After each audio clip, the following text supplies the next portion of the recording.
আমি কলা পাতা দিয়ে সর্ষে দিয়ে ইলিশ মাছের পাতুরি বানাবো।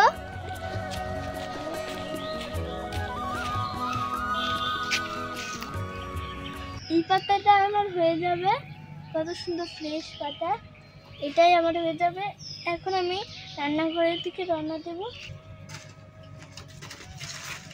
বন্ধুরা চলেন এখন আমি রান্নাঘরের দিকে যাই।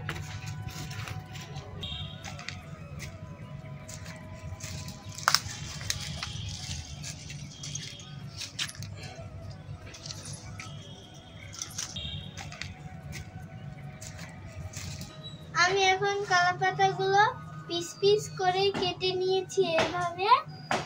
আর মশলাটা এখন আমি মাখিয়ে নেব, তারপরে আমি বসিয়ে দিব রান্নার জন্য।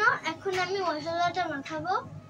আমি এখানে নিয়ে নিয়েছি কালা সর্ষে আর সাদা সর্ষে আর হলুদ আর কাঁচামরিচ আর পেঁয়াজ, আর নিয়ে নিচ্ছি মাছ।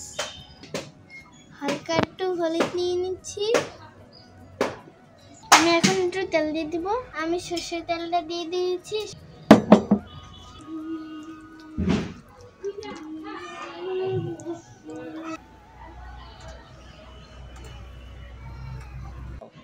এরকম ভালোভাবে মাখিয়ে নিতে হবে, না হলে এটা ভালো হবে না। তাই আমি ভালোভাবে মাখিয়ে নিচ্ছি।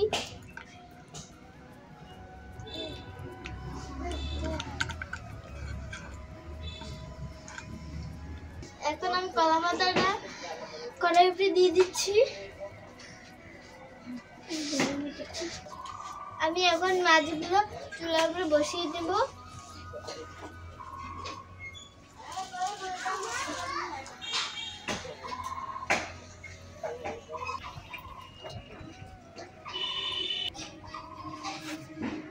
আমি পেঁয়াজ দিয়ে দিচ্ছি।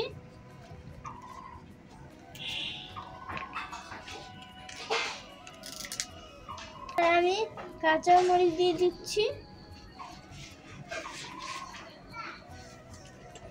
ঢাকনা দিয়ে চুলাটা জ্বালিয়ে দেব।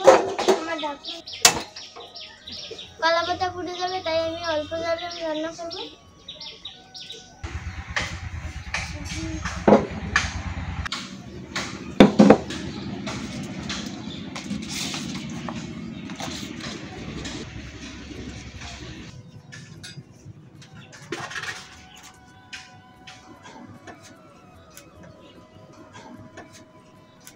আমি এখন মাছটা উল্টিয়ে ফেলবো।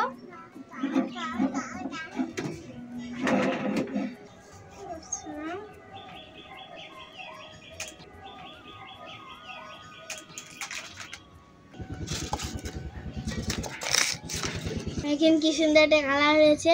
এক পিঠ ভাজা হয়ে গেছে। এখন আমি আরেক পিঠ ভাজার জন্য চুলায় বসিয়ে দিব।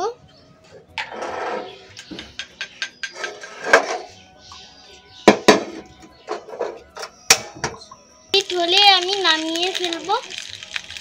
তারপর আপনাদের দেখাবো যে দোনো পিঠ কিরকম হয়েছে। এখন আমি ঢাকনাটা দিয়ে ঢেকে নেব।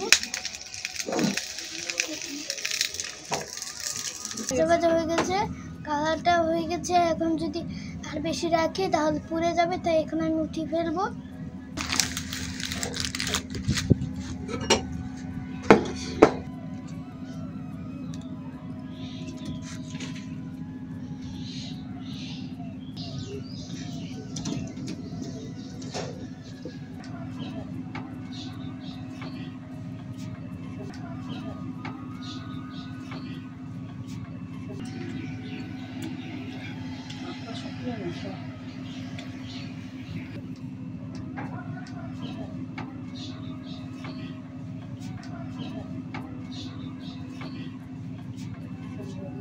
আমাদের ভিডিওটা ভালো লাগলে অবশ্যই লাইক, কমেন্ট, শেয়ার, সাবস্ক্রাইব অবশ্যই করবেন। টাটা।